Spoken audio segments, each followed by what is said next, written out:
tout cas, nous sommes quand? Mercredi, je pense. Jeudi, oui, je suis en retard. La campagne n'est pas encore ouverte. On ne souhaite pas, n'ayez pas l'impression que nous voulons fuir vos questions. La campagne est officiellement ouverte donc le 9. Donc venez le 10 et vous aurez le plaisir de nous poser toutes sortes de questions. Et on vous répondra aussi à toutes les questions que vous poserez. Mais pour l'instant, ce n'est pas une conférence de presse à la réalité. C'est juste un point presse, une information qu'on veut vous faire passer. Je pense qu'elle est passée.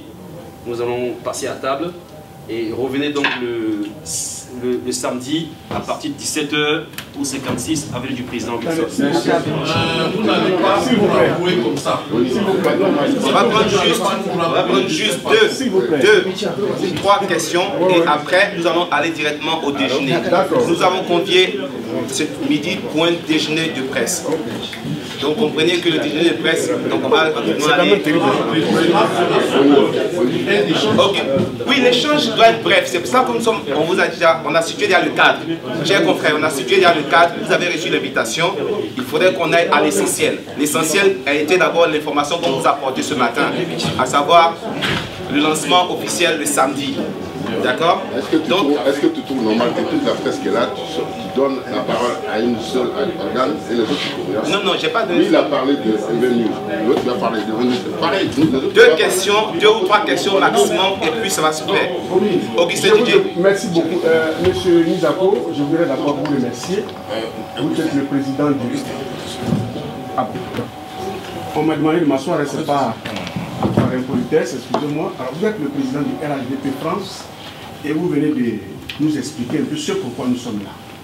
Vous voulez annoncer que le samedi 10 octobre prochain, le RHDP France va procéder officiellement au lancement de sa campagne. Mais vous n'ignorez surtout pas que vous faites partie des personnalités qui comptent politiquement en France ici. C'est pour ça qu'on voudrait vous poser quand même quelques questions sur l'actualité politique pour que vous nous éclairiez, si vous le permettez. Parce que, en fait, si cette actualité politique n'empiète pas sur la campagne, oui, il est certain qu'on ne peut pas répondre à cette question-là. Elle n'empiète pas sur la campagne. Bien. Elle ne fait que renforcer le cheminement de la campagne. Bon, d'abord, les premières questions que je vais vous poser, ça concerne ce qui se passe ici. Vous avez dit tout à l'heure que Bénitien, M. Bénitien, qui est là, va vous aider à entrer dans les milieux hostiles. Alors, je voudrais que vous reveniez sur votre pensée et que vous nous identifiez les milieux dits hostiles que vous connaissez en France ici, dans lesquels le frère Bénitien va vous introduire.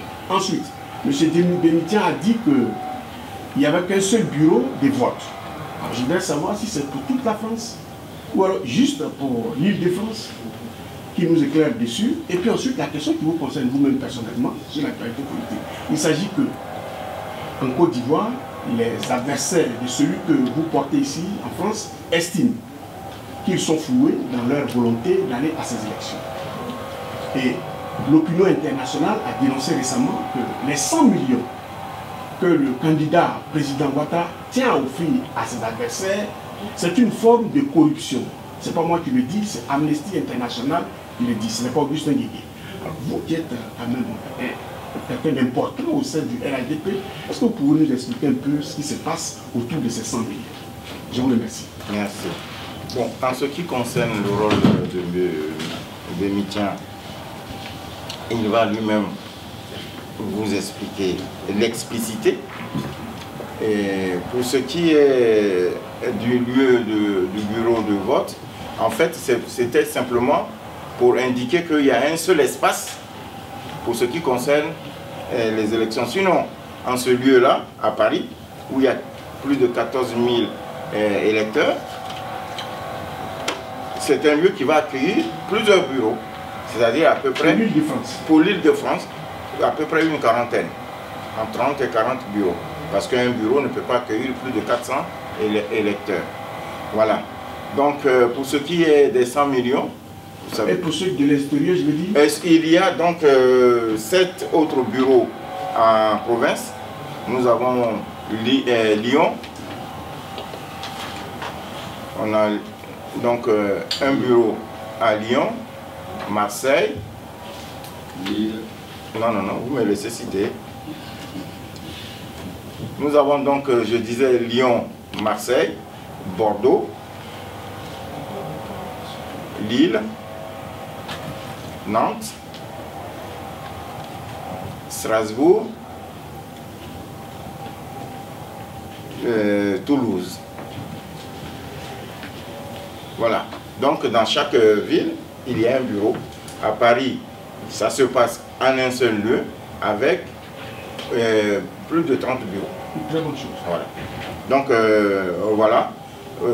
Donc pour ce qui concerne les 100 millions, je veux dire que le président Ouattara, d'abord, est un homme très attaché à la loi. Il est très attaché au droit. Et moi, je lui reconnais une certaine droiture.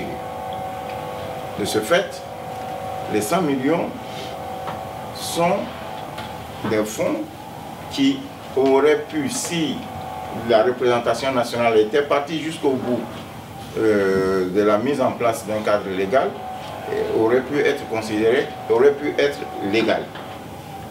Mais étant donné que nous sommes dans une élection, et compte tenu du fait que les électeurs, si on a engagé une piste concernant l'aide à apporter aux candidats, et que cela n'a pas abouti à des lois à appliquer, mais le président de la République s'inscrit dans l'esprit de ce qui aurait pu être une loi, et donc fait débloquer à l'État de Côte d'Ivoire ces 100 millions. Donc il n'y a pas là de la corruption.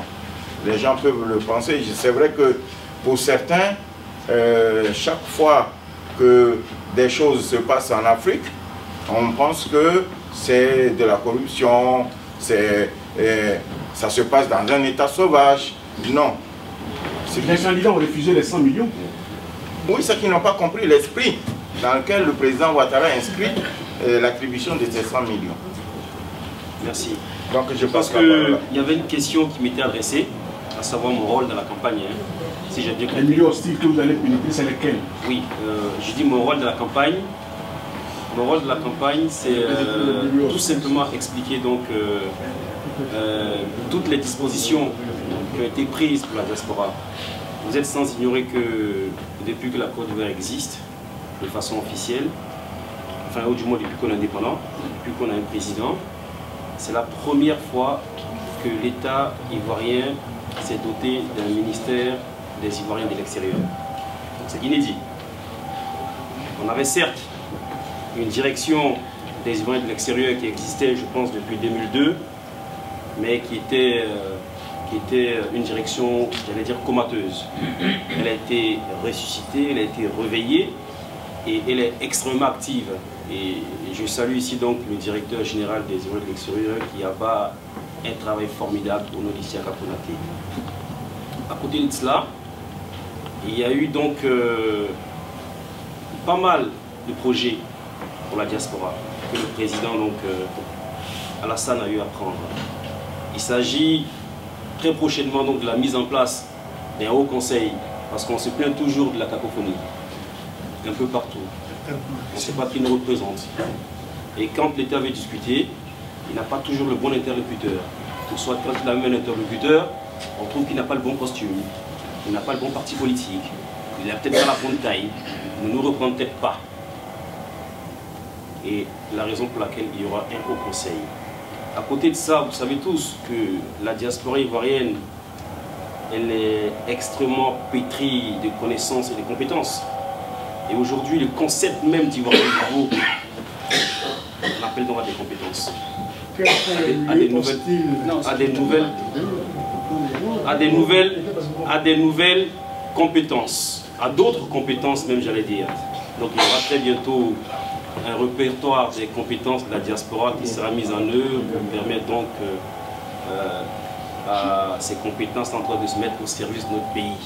Il y aura aussi ce qu'on appelle la mobilité de ces compétences-là qui sera faite. Donc en gros, le président, il a des projets donc, pour cette diaspora. Et vous me posez la question des milieux hostiles. Moi personnellement... C'est moi qui l'ai... De toute façon, c'est moi qui ai dit hostile. Moi personnellement, je ne suis hostile à personne et personne n'est hostile à moi. Ouais, même, j'ai même été gentiment et affectueusement baptisé l'ami des associations, ce n'est pas pour rien. J'ai été parrainé il n'y a pas longtemps une soirée organisée par les filles patriotes qui louent constamment des cartes pour aller à la haie.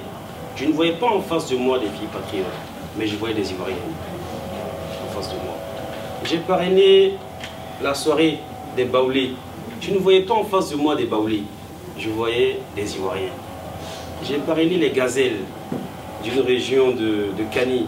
Je ne voyais pas des femmes gazelles en face de moi, mais je voyais en réalité des Ivoiriennes. Pas plus tard que 10 jours, j'ai parrainé le Moder qui, après certaines langues, serait apparenté à un parti politique. Je dis bien serait apparenté à un parti politique. Mais je ne voyais pas le parti politique, je voyais des Ivoiriens. Donc je pense que je suis à même de passer un peu partout et de véhiculer ce bon projet-là que le président propose à la diaspora. En réalité, c'est de cela qu'il s'agit. Alors, excusez-moi les amis, est-ce à dire que les milieux hostiles pour vous n'existent pas? Donc M. Nizako s'est trompé. Il n'y a pas de conseil d'une idée que l'initiateur. M. Nizako, qu'entendez-vous par milieu hostile? Bien, merci. Merci, cher confrère. Après cette réponse, on va arrêter. Nous sommes dans la sémantique. Et ce que je veux dire par milieu hostile, c'est qu'en tant que politique, nous avons des adversaires.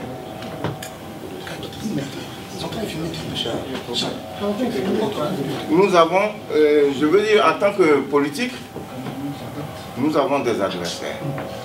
Et la manière dont moi, je pourrais être accueilli par les militants ou même les sympathisants de ces adversaires, c'est différente de la manière dont on va accueillir M.